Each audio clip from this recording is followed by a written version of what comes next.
Ziel, and I learned now from her where Victoria is.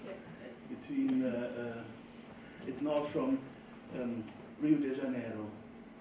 And she's an architect and urbanist with a master's degree from the Federal University of Espírito Santo, where she is currently a professor. She also works at Ciclo Arquitectos, and she is a teacher of Kundalini Yoga and meditation. Her undergrad research theme was sustainable communities, and her master's degree research was done in the area of cities and impacts in the territory, under the theme of environmental comfort, acoustic comfort, and soundscape, orientated by Professor Dr. Clara Luisa Miranda. And the title, you see there are three names, and she is doing the presentation today, and the title of the presentation is The Sound of the Landscape. So, very warm welcome. Thank you. Good afternoon. Thank you all for coming. It's a pleasure to be able to be here with all you professors and researchers, and also to share the result of this experience. Is my voice okay? Reaching you there? A bit louder would be. This is an unfolding of my master's degree research, which main objective was to characterize the soundscape of 6 major plazas at the central area of my city in 3 different ways.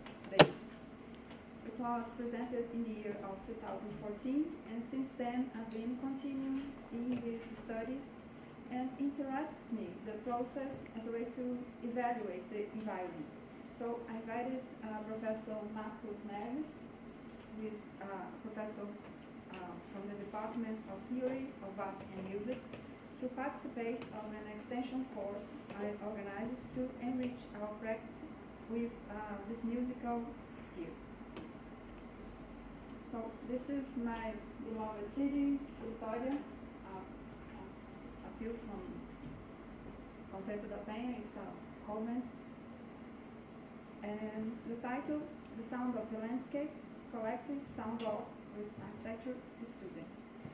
Soundscape can be described as the sound environment or any portion of the sound environment as when seen as a field of studies.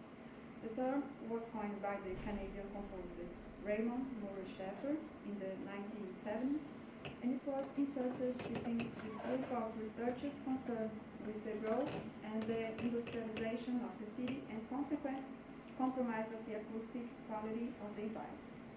Currently, soundscape is an object of studies in several areas of knowledge.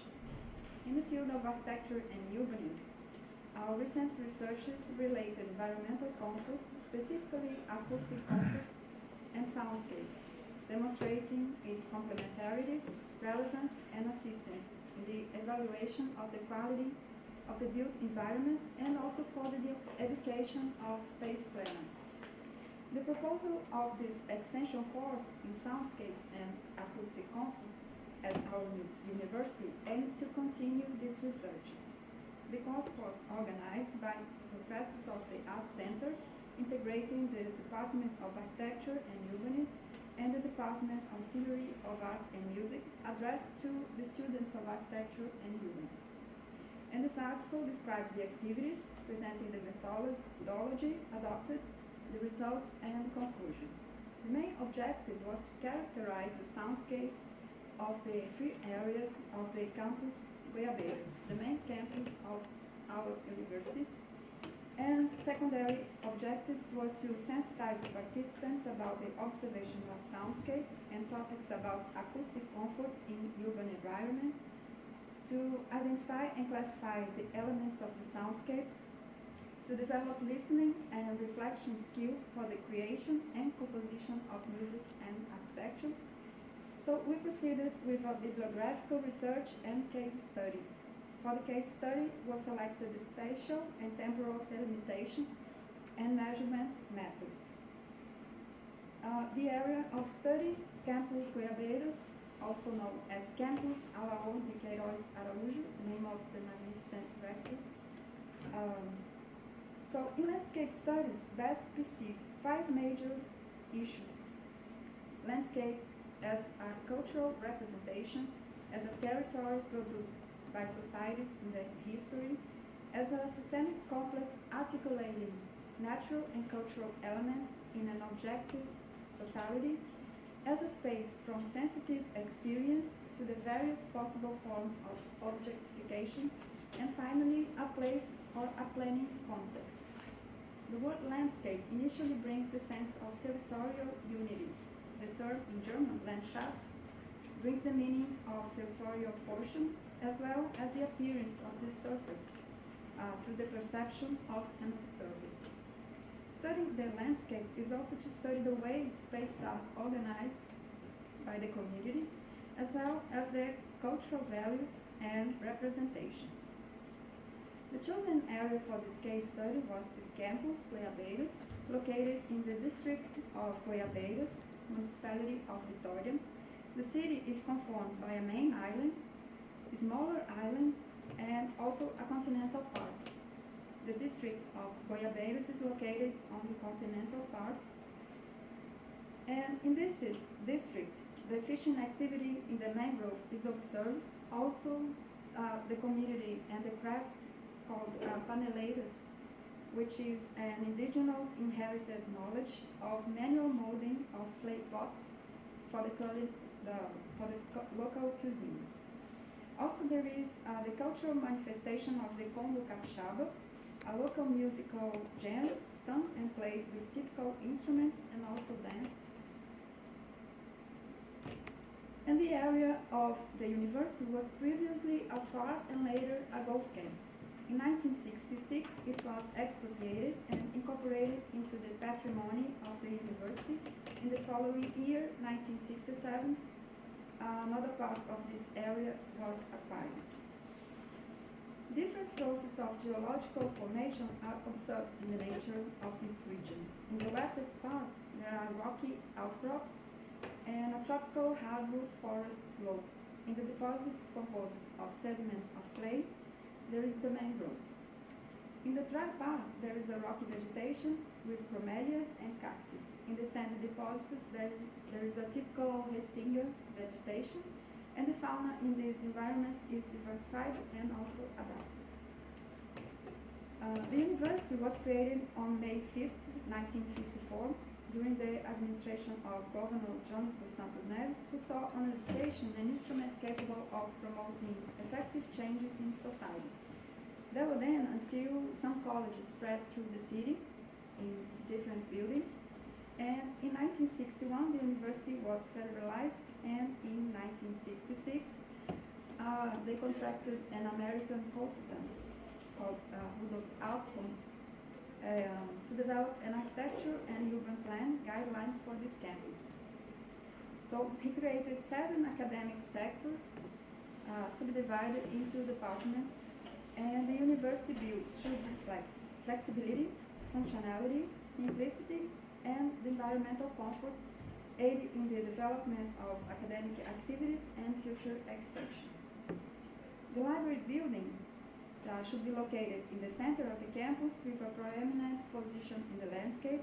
According to Altmann, this implantation would symbolize the medieval origin of the university, recalling the purpose of its existence, which begins around the book. Following the guidelines of Altmann, the architect Marcelo Vivaco highlighted the flexibility as a master guide in the overall planning for the campus. The campus would privilege pedestrians located in a peripheral avenue that traffic all of vehicles, and the sectors which should be integrated with each other, and the administrative part located in a region easily accessible to the external public. The buildings of the sectors were planned as a standard project adaptable to the different academic uses, named Modular University Service Building. 6 buildings were constructed and 3 adapted to the Center of Physical Education and Sports. But over the years, some revisions have been made in the plan of the campus and buildings, collaborating in the diverse team of architects. In the process of implementation of this campus, the terrain underwent some modifications with the occupation of the mangrove area, landfills, and land movements to regularize the surface, however preserving the main rock outcrops and other relevant areas. This work sought to record and reflect on the sounds of the present, collected in the first day of this course.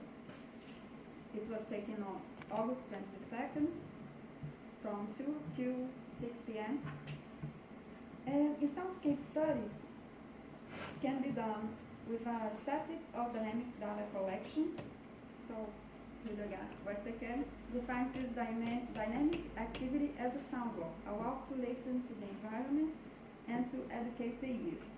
The recording method defined in this work was thus this dynamic collection with listening and audio recordings during a sound walk. It took about 20 minutes with a group of 20 students.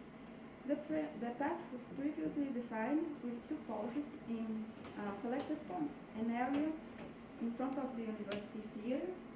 Here. There's a big avenue here, and this is the building of the theater. And another one in this area, it's a rocky outcrop with trees and buildings surrounding. So photographs and drawings were also taken, and the students were asked to register the soundscape individually using the audio recording application of the cell phone. And one day, audio was recorded with two hand recorders with wind protection monitored by headphones. The first day of the course, in the classroom, the main concepts about soundscapes and acoustic config were presented, as well as the history of the area of study and the implementation process of the university. In the first practical activity, the students were asked to briefly describe, without identification through memory, the sounds they considered pleasant or unpleasant. We wanted to know better our audience. The second practical activity was the listening exercise, using as reference the listening concepts of Schaffer, Krauss, and Schaeffer. And from this exercise, which provided stillness, followed the sample. Upon returning to the classroom, students received a printed map in order to identify and to represent the path and the perceived sound events. The sound events were categorized based on the concepts of Schaeffer and Krauss, and also some specific categories verified in my master's research, but considering the main groups of anthropophony, biophony, theophony, and quietness and silence. And from these activities, the reflection about the records was followed. To end this day, we practiced an exercise for a few minutes to relax and establish harmony with breathing techniques and this meditation bowl. This creates a vibration and organizes our body. And in the second day of the course, it was in the studio of the music course with a presentation of some samples of the materials produced, audition of sound records, and a dialogical exposition of perceptions.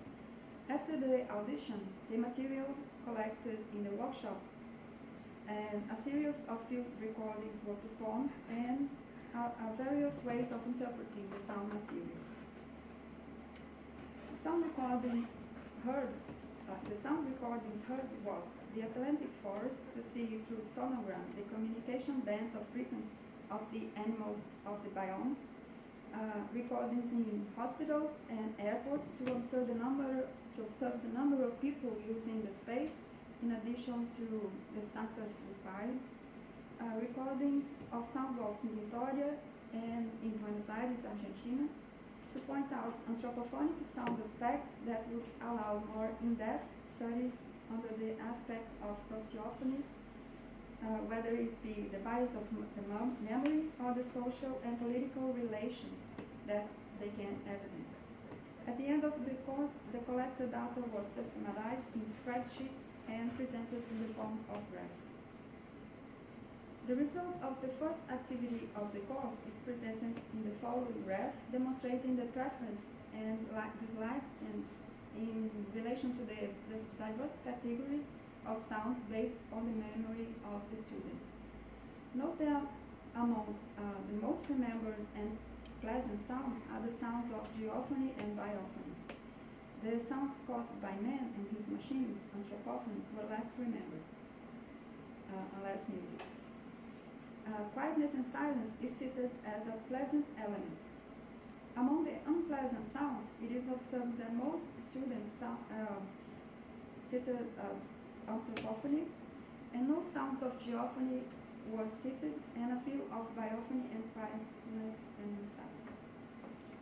The sound walk was finalized with a collective discussion in the classroom about the course, how the students felt, and what they observed during the exercise. In addition to these naked ear issues, another aspect was this experience of listening with the headphones of the hand recorders, and how our listening works with filters. The 2 points chosen for stops were problematized, and after the discussion of the activities, the first day of the workshop was closed. And the second day of the workshop, 5 various maps produced were analyzed by sampling, in which 2 types of spontaneous organization were chosen to represent the sound events and listening impressions of each one. Thus, the following forms of mediation were observed. 1. Mediation by synesthesia, and 2. Mediation by the categories stipulated from Schaeffer and Krauss. The synesthesia mediation still appeared subdivided in 2 categories. 1. Uncomfortable and quiet relationship due to the greater or lesser number of sound events and or dynamic amplitude of sound events. In this case, the proximity of that evidence at a time of an intense traffic flow brought the biggest annoyances, and therefore was the zone in the map always pointed with a high index of non-empathy. The second stopping point, a small rock formation distance from the entrance of the university and foregrounded by low buildings and vegetation, was represented as a point of tranquility, and where were noticed greater human sonorities, especially the act of walking and the singing of the birds that inhabit that system. And second, the second synesthetic category was triggered through the relationship with people, either by voice or by the sensitivity to people present in the spaces. The corridor of the buildings was pointed as a place of greater irritability. In the case of mediation by those parameters, students started from the quartet of terms to structure their reports using different colors for each of the categories, but without using distinctions by contrast to represent affectivity, only to define the notational form. A biophonic note stood out. All the participants showed strangeness and discomfort with the song of the birds and noticed their effort to communicate. Clearly, in search of a communication that undermines the masking of their songs, it is natural that these birds inhabiting this type of urban space emanate their voice with effort and above the natural frequency zones to guarantee them location, feeding, and reproduction. The more interesting data from the sample analysis are revealed more clearly when we think of this moment of listening as a trigger of sensitivity and affectivity, and jump to the surface of the sound identification. Note that the used spelling mode also passes through this relationship in the choice of colors and shapes to represent both space, sound source, and sound events. It's necessary to create this exercise of spelling to study better ways of grafting and to study the relationships that space has with the local soundscape and what matters sonically to that space when it is possible to control. After analyzing all the math produced, and the following results were presented in this graph. The predominance of the sounds referring to human speech and vehicles, anthropophony, and sound of birds, biophony, were verified, and the study area can be identified as an urban soundscape environment with a greater presence of nature. Some of the audio recordings sent by the students have been shared in a SoundCloud platform called O Som da Paisagem, and at the website I host all the materials of the research. And it was concluded that this practical group activity was very enriching for the beginning of sensibility and auditory refinement of the students, also expanding an approach attuned to the teaching of environmental comfort and the process design of architecture, the project process. The materials produced during the course indicates how the practice of listening to the environment that surrounds us can help us to construct forms of sound expressions through graphic representation that can contribute to the identification, analysis, and the production of projects that also reveal the importance of acoustically adequate conditions to those who will enjoy the spaces. The study of soundscapes also pointed out how to identify by listening ways of our daily reflecting of the sound events that arrive us, and can tell stories that only the vision would not account to show us. These are the references, and I would like to thank you for the attention.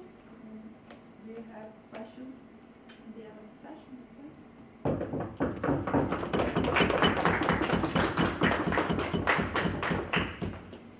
Yes, thank you so much. We just switched to the technique, so if there's one immediate question, just you can have one. We have one question, and the rest of the question we do at the end of the panel. Thank you so much for your presentation, and thank you so much for doing so perfectly in time. By the second. Okay. During the technical setup, I may introduce you to the next presentator. You already know him because he was the chair or the host of a lot of just of the TIGNA presentations, a lot of other presentations. So welcome Niklas Breng. He finished his master degree this year at the Hochschule Darmstadt, so where we are now. He studied his master program, International Media, Cultural Work. Since then, he is working as a lecturer at the university. Besides of this, he is involved in several media projects in schools, working together with pupils as a media pedagogue, and running radio project with on a continuous basis. He is doing this in cooperation with the Netzwerk Bahnhof Landstadt. We have the two concepts there, and the local radio station Radio Wien Welle, which is Radio Wien Wave, and Radio Darmstadt. His presentation will deal with his experience and findings during these kinds of projects and has a title, Radio Cultural Work in School. Welcome, Niklas. Thank you very much. Yeah, I'm happy to have a little bit of my presentation here. I will actually go through my findings, through my projects in schools and my experience I want to share with you. And I will split this presentation a little bit in the first part, where I will talk about my research and my theoretical basis of what I actually base my projects on. And the second part will deal with the question, what do we need to make a successful and sustainable cooperation between a school, actually, and a cultural institution. So first of all, we have to clarify a few things about German school and German school law. What kind of framework do we have? And the thing in Germany is that the contents the teachers are teaching in schools are actually given by the government. So they are not really, they don't have a lot of space to come up with their own contents. They are free in how they teach it, but they are not so free in what they teach. So for me, as an artist and as a media facilitator, it is kind of impossible to get in this slot, in this official part of school. But the school law also says that the school will foster that the pupils can unfold their own personality and their own approaches to form their identity. And therefore we have the so-called schulinterne curricula, school-intern curricula. And this is something, so the school can make projects with teachers but also with people from outside the school, with external people like artists, institutions, whatsoever.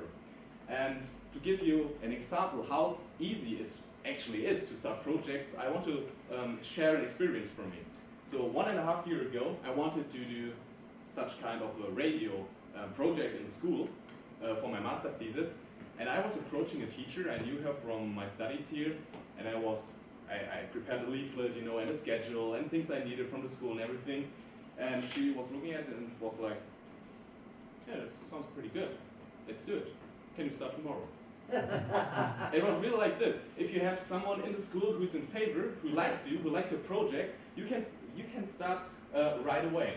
The only downside is they can not really give you funds for that, because schools are, well, they don't have money. But we will get into funds later on. So the actual framework of doing projects in schools is pretty good in Germany.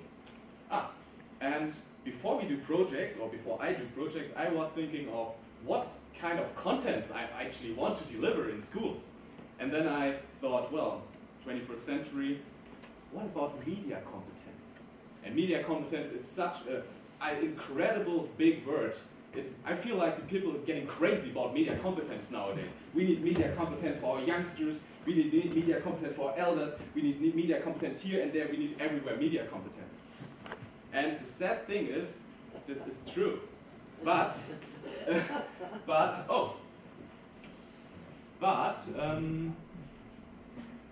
we somehow have to shrink down this big term actually to a size where we can work with it. So I try to, well, make this a little bit visible, how blurry and distracting this big word is actually. But I found for myself a way to use it in terms of schools, in the context of schools. So I read a lot of definitions, and there are hundreds of definitions of media competence, and they are all true and correct. And we have somehow shoveled our way through it.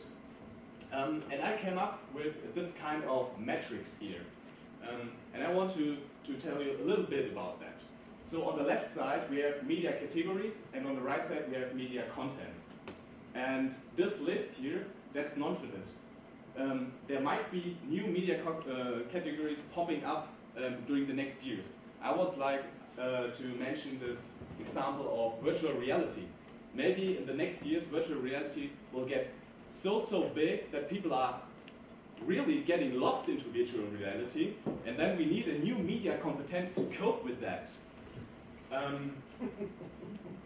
Another reason why I choose this is because Dieburg, he was, well, researcher in the field of communication in the 90s, and he kind of coined the term of media competence. And he used 4 dimensions of media competence, which is now like 20 years ago. And as you see, I added a few more. But he also said, and I think that was a very smart thing, that media competence is always strongly related to our society, to the current zeitgeist, and to our technological developments. So, to sum up, this list is some kind of overview of how we can deal with the big field of media competence. And I want to use this in the framework of schools, because I think if we do projects with pupils, we have to point out, or we have to use just a few of these media categories and make projects out of them. Because if we try to teach each of these categories, it's getting messy. It's just too much. And if you think, well, basic competence is on the first row, so it's very, very important, it's not the case. They are all equally important. It's just by coincidence that it's on the first place. Yes, and I want to highlight actually the media category that I'm focusing on, and this is actually the media aesthetic education. And first of all, I want to get rid of something that is more often confused. So when people are talking about media competence, they're all talking about like how to push buttons, how to use hardware, and this is not what media aesthetic education means. There's a difference. So operation skills, like here, means how to actually push buttons, how to use a camera, how to work with a digital audio workstation. This is some kind of things you can learn out of books. And media aesthetic education actually is something that you create via digital media, something meaningful. You of course have to have some operation skills like pushing the right button, but thinking about the angle or where to put the microphone to create something meaningful, something that will evoke something in your audience. This is, well, the thing that media aesthetic education actually stands for. There's more to media aesthetic education. I want to highlight another aspect, which I think is strongly connected to media aesthetic education, and this is an aesthetic experience. What is an aesthetic experience? An aesthetic experience is actually a reaction from your own body to something that you feel, experience, taste, explore, something which is not inside your body but outside. It's often related to arts, and I think this is a mistake, because an aesthetic experience can be anything, and you don't have to necessarily go to an exhibition to have an aesthetic experience. So 2 weeks ago I had a bad day, and I felt like I need some unhealthy food. So I went to a fast food restaurant, I bought a big bucket of chicken wings, and I sat down in front of it, and I had the smell and the crunchy skin, and everything around me just melted away, and I could feel. That was an aesthetic experience about chicken stuff. So aesthetic experience is something that you can explore wherever you are, actually. Making me hungry. But the problem about aesthetic experiences is that this is something really, really individual and subjective. And how can we teach something that, how can we teach emotions? I'm not the first one who mentioned that there is some kind of contradiction in it. Barbara Fessler, she said, it implies a certain contradiction to bring something intangible and very much subjective to the classroom with the intention to encounter it with full consciousness. And she's right. That is a pretty tough question to answer. And to make this example a little bit more visible for you, it's like this. Right. So the problem with that shield is, in the moment you read it, you cannot solve the task. So that's a paradoxon in itself. So how can we then get this kind of attitude to the classroom? And there's a solution. At least I figured out that this somehow works. We have to find or create a good atmosphere to foster this kind of reaction of the pupils. So in my case, I choose radio cultural work. My medium is radio. And this is very good because on one hand, we have this journalistic handcraft. This is like, when you work for a radio station, it's like scheduling interviews, doing like cutting on the PC. It's kind of redundant, or writing moderations, and you can learn that from books. And on the other hand, you have this really high artistic and creative process which you can put into your shows actually. And there, this is actually the space where Murray Schafer inspired me, because he was not just an artist and composer, philosopher, but he was also a music teacher. And he came up with some kind of practices. What's going on here? With some practices of how to get the people aware of sounds. And for this, he wrote some books with a lot of great exercises which can be easily done by pupils. And then they will, eventually come up and give them the space to have this aesthetic experience. Because you cannot force them to have the aesthetic experience. They need space, but not too much space, because if they are too lost, it's not good for pupils, because they need a little bit of leading. So that sounds pretty good, right? To make this kind of projects. But when I was starting projects, I was in a bubble. I came fresh from university, and I worked with professors and co-students, and they were all in the mindset, in the more or less same mindset as I was. And my first encounter with pupils and my first projects, I felt kind of, a little bit personal offended, because they couldn't appreciate what I was offering them, and I could not understand why are they not appreciating. I give them the access to radio studios, I give them the access to this technology, I give them everything, and they don't appreciate it. And then I realized I was stuck in that bubble, and you have to step outside the bubble and look with which people you are actually working with. And I'm working with kids.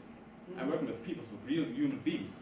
And these kids are actually, yeah, this is some kind of dubbing. That's the actual, like, I don't know, zeitgeist of the youth. However,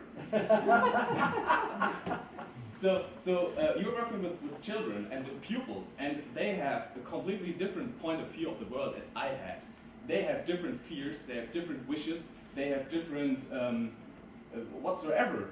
And you have to adjust to that, and you have to look on what kind of level are they at the moment, in terms of abilities to write, abilities to speak, abilities to I don't know, to socialize with co-students. And some of them have bigger problems than appreciating the sound of an aching tree, like coming from families which cannot afford to buy like new clothes. They come to school, they have holes in their clothes and stuff like this, and then someone like me comes and says, well, why don't you appreciate the sound of this chair? Can you hear it? It's wonderful. So you have somehow to adjust to the needs of your children, or of your pupils actually. There are some more photos with pupils actually performing their show in a radio station, and also you should also eat with the pupils, because this is a highly socializing a process where they find their own identity and they will build up self-confidence. And this is important because most of them, or with most of the pupils I work, they don't have a lot of self-confidence. And give an example that goes a little bit back to Maurice Schäfer.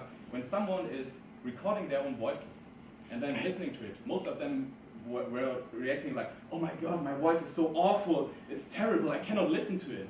But then, if they do it repeatedly, there will be the moment where they accept their own voices.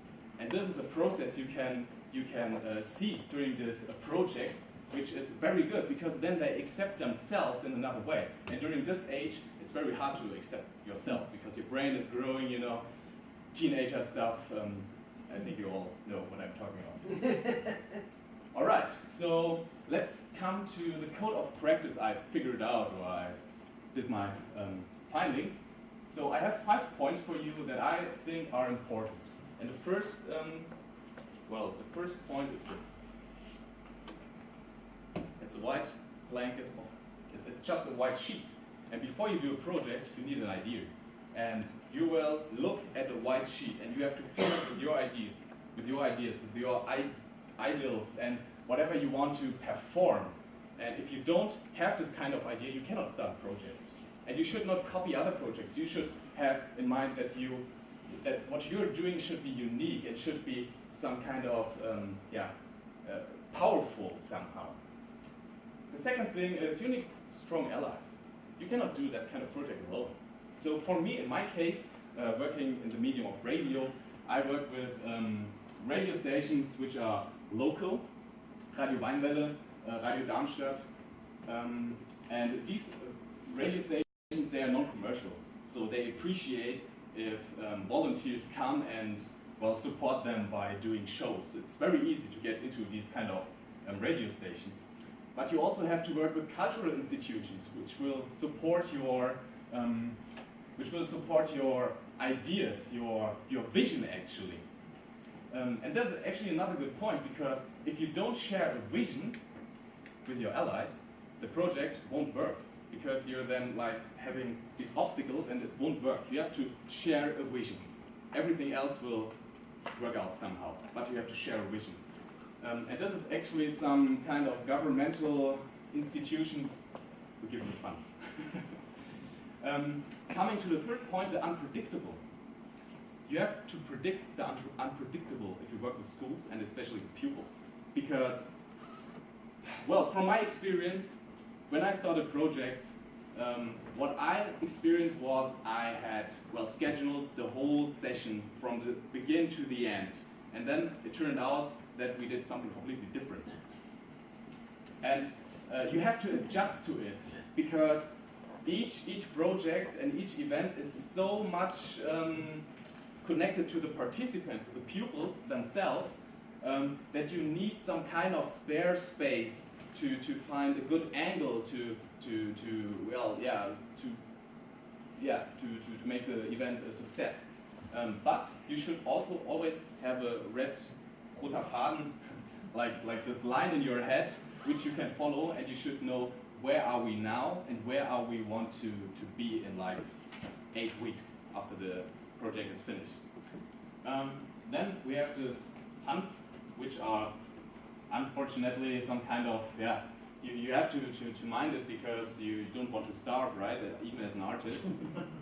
Even if you used to starve, you want to have some funds. And there are different ways in Germany to get funds. One is to apply for different offers of the government. They fund this kind of projects. You can also go to local companies, like you saw the guy from the Sparkasse, from the local bank. He gave this 5,000 euro check to at the champagne reception. You can also ask them to support your project. So there are ways to get funds, and it's not so complicated as you might think. It's actually about having a good concept and shaking some hands of important people, and then you will get probably the fund. And the last point is public relations. The thing is, many people, they don't know what we are doing, and they probably don't care because they don't know. And if we want the people to accept what we are doing, the first step is to show them what we are doing, and therefore we need publications in newspapers, on the internet, on radio station, wherever it's going to be. And we need the parents to be on board, because when the children come home and tell their parents, Mama, Papa, I did this and that, and it's so incredible, and on the 5th of November we will have our broadcasting show, and you should switch in. This is the best thing which could happen, because the parents will then tell their friends. And so the word will spread, and we have this, like, our vision gets spread in the world. And this is what I think is actually also the thing we want to do here in the conference, finding ways to share our vision. Great, so I'm coming to the end of my presentation with this quote from Paul Watzlawick. He is not necessarily involved into soundscapes, but an author I really like.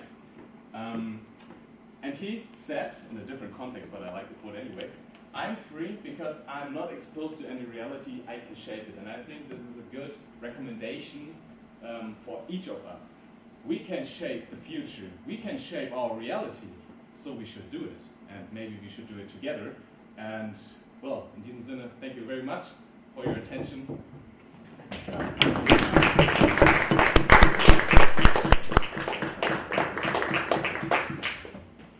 So thank you very much, Niklas. So it's my turn now, and I have to structure myself. So if there's any question to him, maybe we have one question, and I have to switch. I have a question. Yes. Are you still doing the project, or are you done?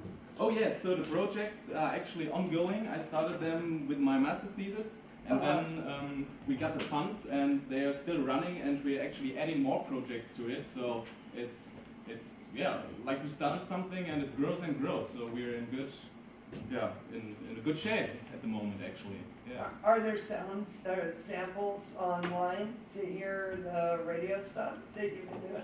Unfortunately not, because we are often using like music, and in Germany if you play this commercial music online you have to pay and you need the licenses. But we're still growing, and I think maybe sometime we will have like an online radio for our projects or something.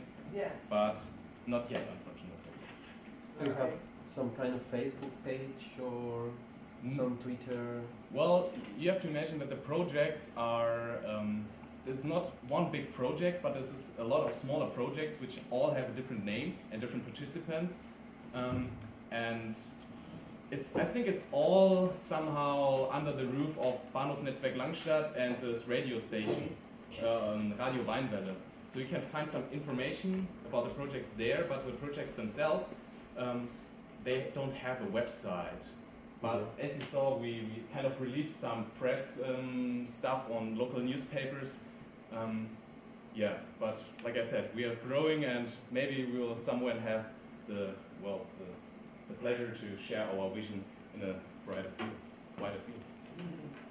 Thank you so much for this presentation. Welcome. Thank you too. No,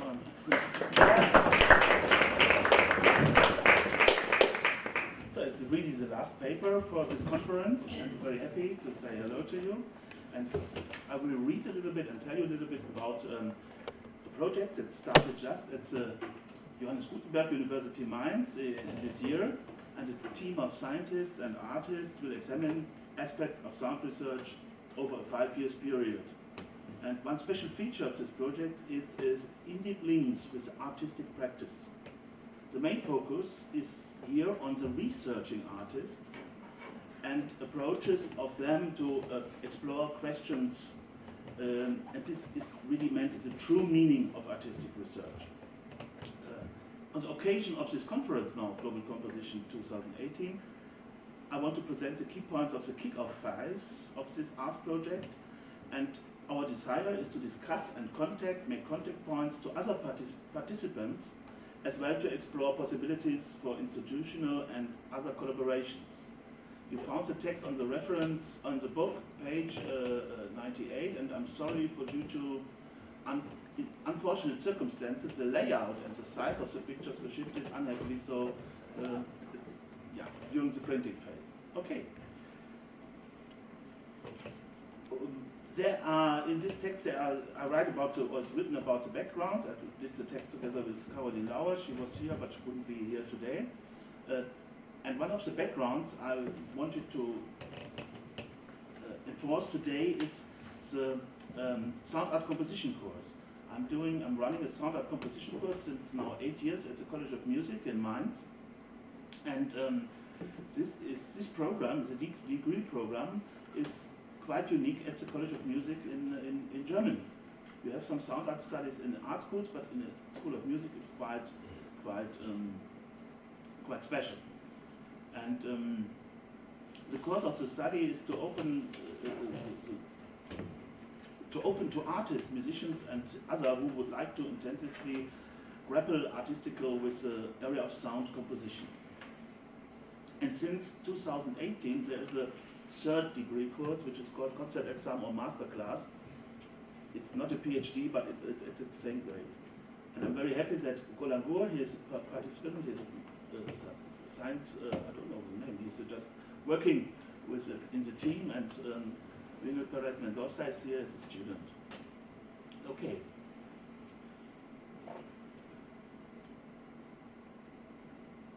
Yeah. And this was possible about a fellowship which I got through the Gutenberg Research College, and they pay the bills.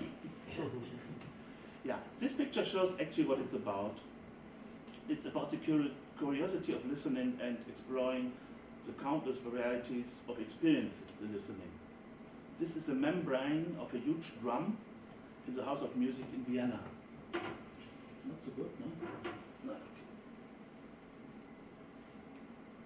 Just to give you some overview what we are doing, or we're planning to do the scientific research in the framework of the project, and this very important part of the project is the promotion of sound art in the context of the project. So artistic research on thematic topics I will introduce to you a little bit later.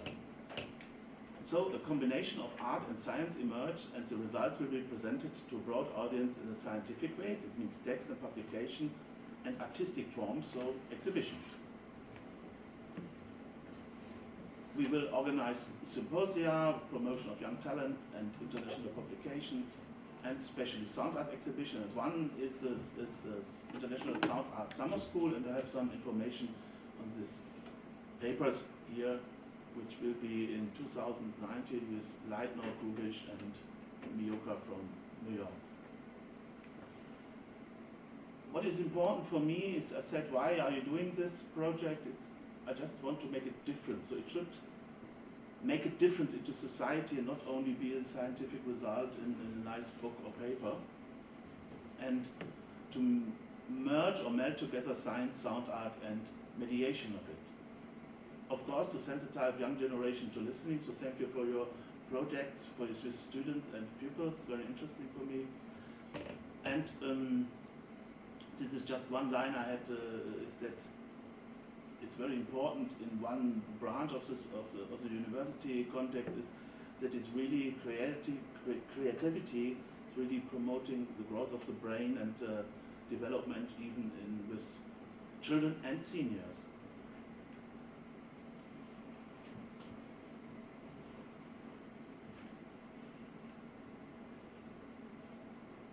What actually the name ours just functions as an umbrella should function as an umbrella of quite a lot of projects, and it comprises and outlines the project approach.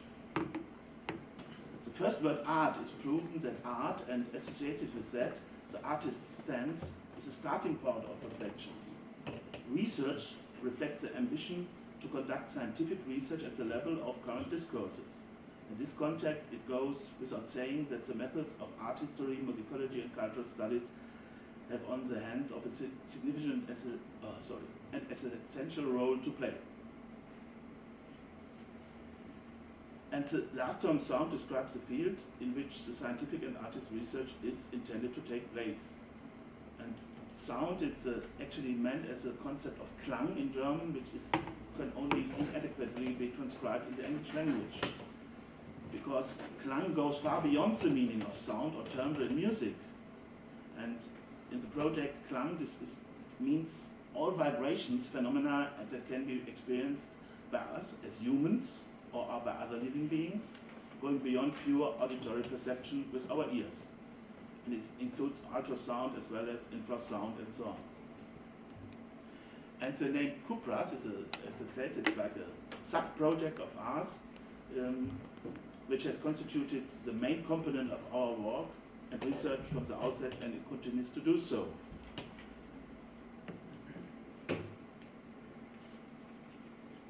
The thematic approach of dealing with sound as a cultural technique in transdisciplinary approach is a desideratum, I thought, which is why we would like to draft a kind of meta-study at the first project phase about the state of sound research in order to determine what has already been treated in an academic lecture. So we don't want to make the research ourselves.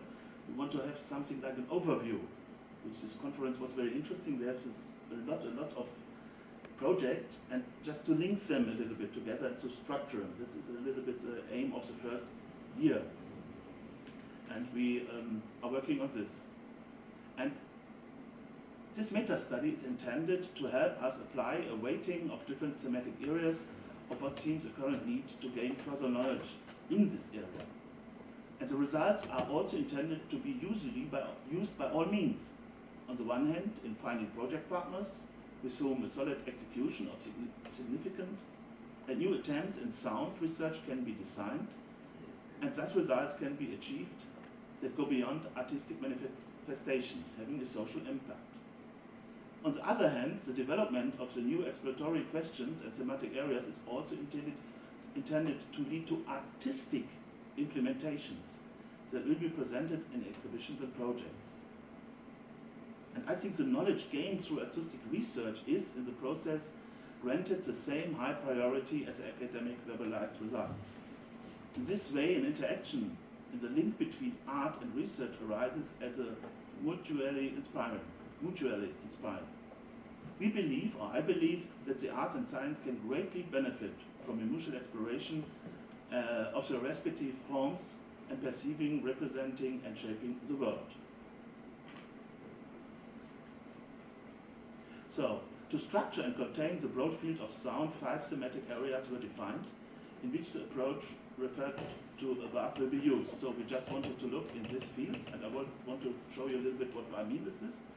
And what is the plan is that in the continuation of this research project, we want to then define, probably after the next year, 2 areas which we go deeper in and probably undertake really scientific studies with project partners and go deeper further and probably redefine these thematic areas.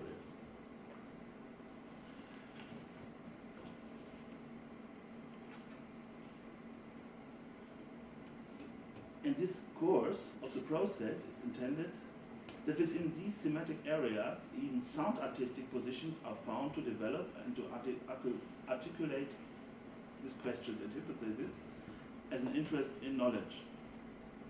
And as I said before, I think it's the same importance to gain knowledge with artistic approaches than with scientific approaches, and the value is more or less the same on a different way to experience. So, I just want to present you these 5 areas. And one, the first area is sound structures. It means that in the sound itself there's a certain structure. You probably know about this. There's even sound and architecture we discussed, sound and film and harmonic principles. And of course there are structures in sound like the so-called clapping figures. Nice. You all know this probably? Yeah. Yeah. So this is really the model, you see the frequencies here is really no vibration, and the couscous is not, there's the most vibration.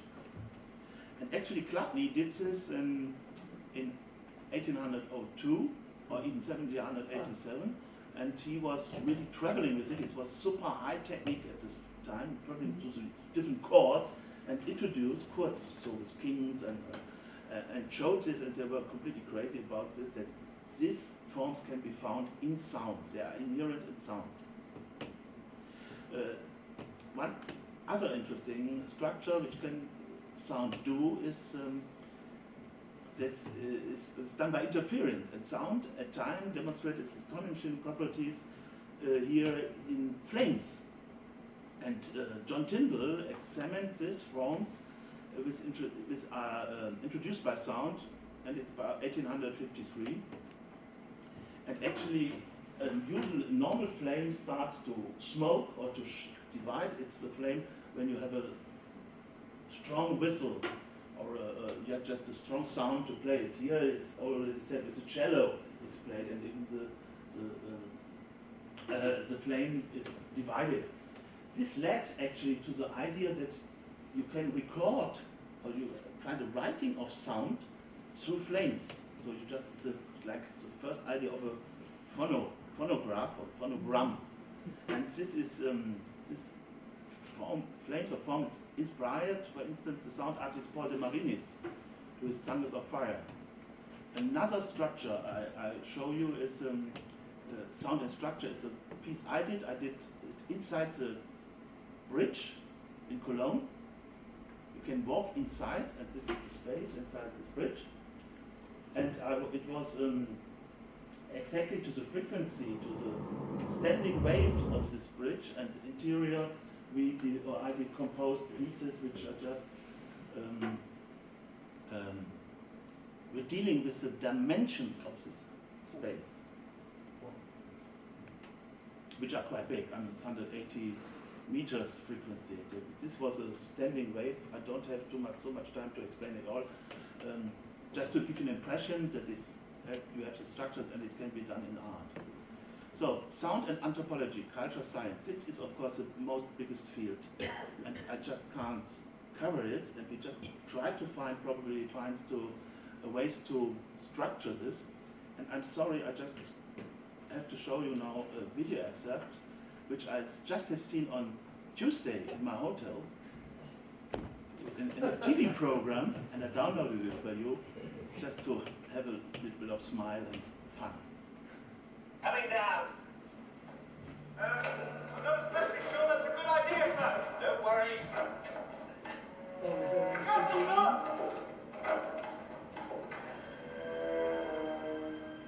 Gently does it.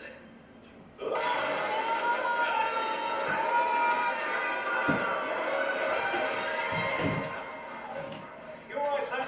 Yes, I landed on something quite soft. Oh, please. Well, now, there's no way back up there, that's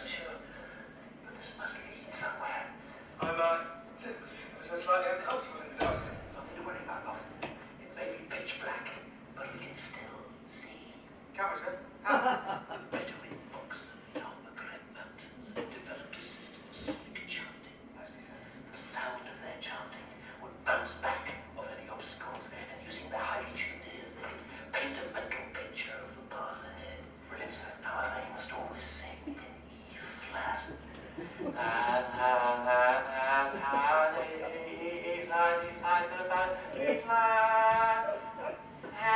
you for the music, the songs I'm singing. Is it working so extremely well, thank you. Thanks for all the joy that... Oh! You're right, sir.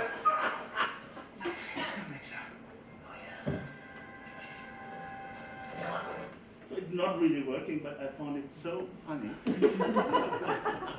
Actually, this Hollywood movie is the second one we don't have the time to see. But just to have this idea that some, I don't know, Bedouins or monks from the Sphinx Mountains that there doesn't exist, have this technology with singing to make a picture. This is, of course, I mean, to have it in a Hollywood movie. But on the other hand, if you know that the blind people are able by this click technique to really describe, make exactly this what he's describing, so this is probably, yeah, just, I thought it remarkable. But of course, I mean, if I'm talking about cultural sciences, here we have an example, which is a museum. This is a painting of a square in Amsterdam, and in the museum they did a project just to compose this soundscape just 100 years ago, so out of this image, and they tried to do it with very effort. And they go to, I think, to Belfast, where they still have these coaches with the horses, and they do recording. You hear it now in the museum. Another thing is very interesting, I think, of an artistic engagement with this topic of sound is by Angelika Böck. She did some pieces in the context of the portrait at dialogue. So she asked to be portraited by other people. And this way, the Sami singers have a so-called yoik, which is like a guttural Sami singing, and it's related to yodeling, but it's nice, no musical approach. They're just doing to this, remember and describe nature, animals, and persons. So they were creating a yoik of this artist, and I heard that they're sometimes even singing in the mouth to each other. So it's a very interesting cultural practice of using sounds in the society. The next thematic area is sound and phenomena. So it's to deal with all the phenomena of the world around us. This is a piece which was created by Florian Lenoir. He did a recording of the seismic what is it called? Yeah, plates around the Pacific Ocean. Tectonic plates. And yeah, tectonic plates. And it was a 3 weeks recording, and he condensed it in time. And while being in the middle of this 5 loudspeakers, I think this is Papua New Guinea, and then you have San Francisco area, and you really could still stand in the middle of this earth, hearing the earth vibrating.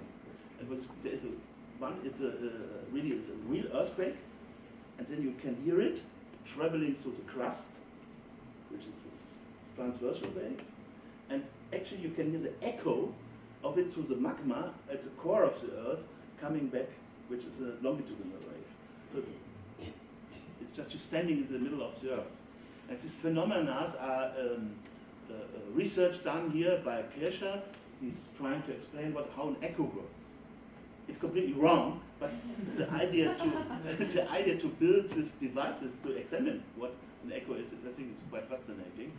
And another phenomena, I just wanted to show it because it has to do with your radio project. This actually is from Neue Hall- und Tonkunst from 1684, and here you see musicians playing, and there is a conducted sound so outside. This is the first broadcasting station. And of course we have a lot of phenomena which can be transferred to sound. Here's the natural phenomena of the northern lights. And this is actually quite interesting. Some of my colleagues just immediately sent me an email and said, oh, we discovered now the gravitational waves. They were predicted by Einstein 100 years ago. Oh, yeah. And this is now found just in 2015. And they said, Peter, it has to do with sound. And if you see, this is a wave, and it really looks like a sound program. Yeah. Okay. just rushing through the subject, we will just go to an end in 5 minutes. It's sound and life science. We already heard yesterday some very interesting approaches to this. Because if you think that life science is very important, we already, if you go to a doctor, they listen to you. It's really forgotten. that the doctor listens to you for a lot of reasons, and this is the first noise which is described by Hippocrates, even 460 before Christ, or our time. This is, if you have water in the lungs, you should shake the patient and then you can listen to it. Actually, even this device, which is the stethoscope. This is the first stethoscope which was just invented nearly 2,000 years later, or more than 2,000 years later, just to listen to the patients. And what we have heard yesterday was quite interesting, that we have to deal with sound in when we are, it's the weakest situation, and one of the most weakest situations is in intensive care units. And they did some research that you have noises which are nearly like an airport. It's over 100 decibels. And you have to imagine you can't move, you can't do anything else, but you just have to lay there and experience this. And in Charité in Berlin, they're just trying to deal with it and develop a silent, or they call it dream station, Traum station, to reduce these noises. And now we try probably to make a positive acoustic design. And sound of nature, of course, we all have a lot of associations, how this can be linked. We have here a sound piece from Christina Kubisch, which is working with solar energy, so directly transforming the energy. Here's this wind energy of Kaspar Koenig. It's a horticulture show in Germany. And here are some images of Jakob Kierkegaard, who is a known sound artist now, recording really glaciers in Greenland or ice seas. And he has a nice picture or video in his webpage, which I really found quite impressive. This is singing sand.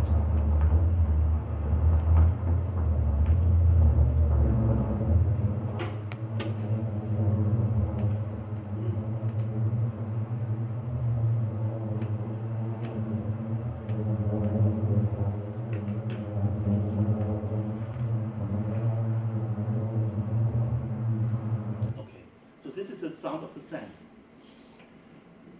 Just to probably to give you a very short view, this is the installation I did here, as you see it, if you have time, and this is the original situation at Kunstmuseum Bonn.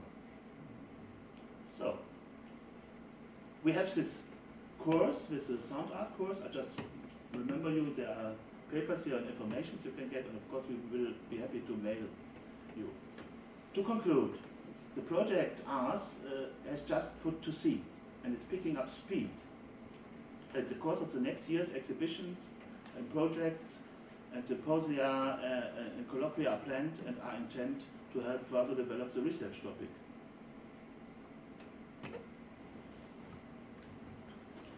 And actually the reason I think I would like to present here, and we are extremely pleased to do this, is to make links and invite you to cooperate and provide information and join us in the project and probably in the future conference we have. So thank you very much for your attention, and maintain open ears. Okay.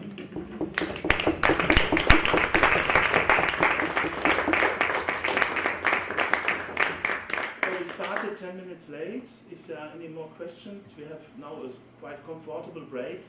We should have time for 1 or 2 or 3 questions. I have one question to you.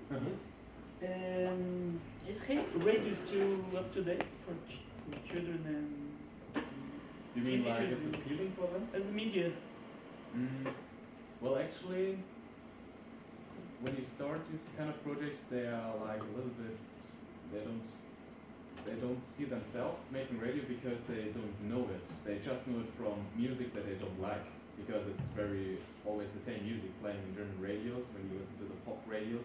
but they don't know about the cultural radios and the non-commercial radios, and they don't know how to work with sound, how to go out and make recordings and then somehow pitch together something new. And if you introduce this to them, not all of them, but some of them will like it and start to understand that there's more, that there's more than shitty music to radio. So this is from my experience, but in the very first place, many of them would say, well, radio is so boring, the moderators are boring, the music is boring, they have always the topics I don't like. But if you give them the opportunity to make their own show, bring their own topics from their life, then they're kind of eager to work on this. And radio has this feedback you make and you listen, so it's special for that. This social feedback. Yeah, it's a really quick medium actually, because if someone wants to call in during the show, you can spontaneously do that. You cannot do this with TV, right? Because it's always on tape somehow. But radio is kind of quick, yeah. And I would like to comment, just a short comment. My father was in induced coma for 3 months, and then I just played some tunes for him. And then he cried, smiled, and improved. And he did it with everything. It's a statement. Yeah. But it's really a thing, because in this intensive care, they're doing research now. It's not really in the intensive care themselves, but afterwards, you have death rates from 15 to 20% because of the DDR. You must imagine, they get out, but then they die. It's really a very, very difficult situation there. And they start with the coma, this artificial coma, they stopped it more or less completely to do it, because it's so dangerous for the brain. So it was a very good thing, I think. I want to have a question from our colleague. Have you ever thought about to make your own radio station? Now with the internet you can do it, and I think you can have more access. The thing is, internet radio is, for me, I think not that kind of appealing, because you're leaking the whole studio atmosphere. And the good thing about my projects are that we have this access to local radio stations which have this whole infrastructure, which gives the whole thing a new dimension, even for the kids, because they